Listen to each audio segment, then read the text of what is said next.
Quels sont les individus dont on peut déterminer le génotype? Maintenant, il faut savoir que l'albinisme, l'allèle est récessif et l'allèle normal est dominant. Donc, on peut noter l'allèle de l'albinisme petit a et l'allèle de l'allèle normal grand N. Maintenant, si on retourne pour observer ici le pédigré, l'arbre généalogique, il faut partir d'une notion très importante. Je vous demande de retenir ça. Alors, l'allèle récessif ne s'exprime qu'à l'état homozygote. En d'autres termes, les individus qui vont manifester le phénotype récessif sont homozygotes pour cet allèle-là. Sont homozygotes. Alors, ça veut dire ici, si nous disons que l'allèle de l'albinos est récessif, donc tous les individus qui sont malades ici sont homozygotes pour l'albinisme, c'est-à-dire AA.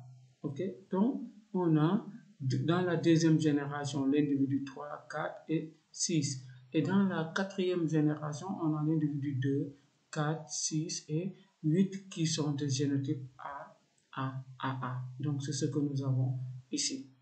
Sont homozygotes ou de niveau pur de génotype AA, car l'allèle récessif responsable de la maladie s'exprime en E. Et donc, l'allèle récessif, puisqu'il ne s'exprime qu'à l'état homozygote, ces individus ne peuvent être que AA.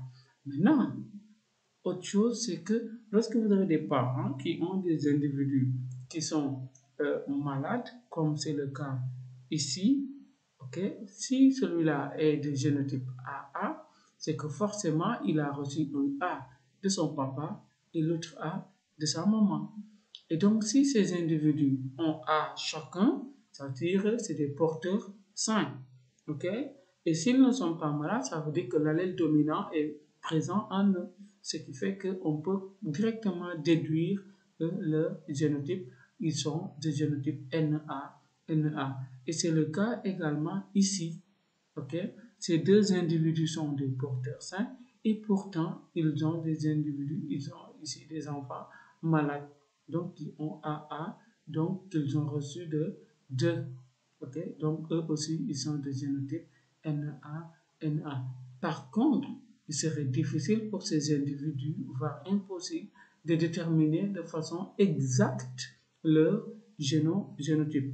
Ils sont phénotypiquement sains, donc ils peuvent être de génotype NN ou de génotype NA.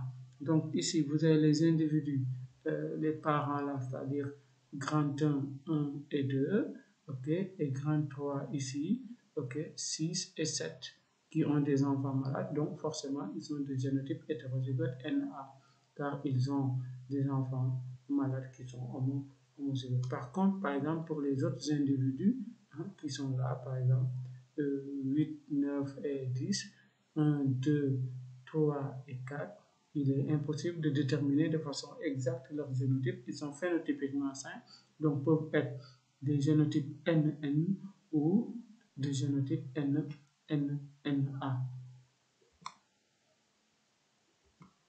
Alors, quelle est la particularité de la descendance du couple 6 et 7 de la génération 3, c'est-à-dire ce couple-là?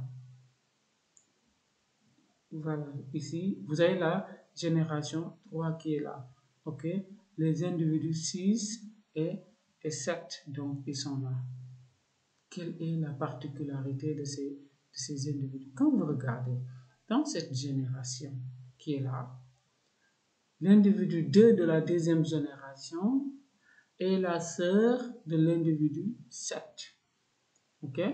Et l'individu 7 a un garçon qui est là, le garçon numéro 7 de la génération 3, et la sœur, sa sœur qui est là, a des jumelles qui sont là. et l'une des jumelles est mariée au fils, on va dire, de son frère. Et donc, ces deux individus, c'est ce que nous appelons chez nous des cousins germains directement. Donc, c'est une union entre cousins germains. On constate que beaucoup d'enfants de ce couple sont malades. C'est là une preuve du danger des unions consanguines, car la probabilité de la transmission des tares récessives est beaucoup plus importante. Ok, donc c'est pour ça que l'on demande de faire parfois ce qu'on appelle les visites prénuptiales pour éviter qu'un couple de porteurs sains puisse engendrer des enfants malades. On demande également d'éviter les mariages consanguins plutôt très proches, où par exemple on pourrait avoir une maladie comme ça, ok, et qui occasionnerait par exemple une descendance comme ça où plusieurs individus sont malades.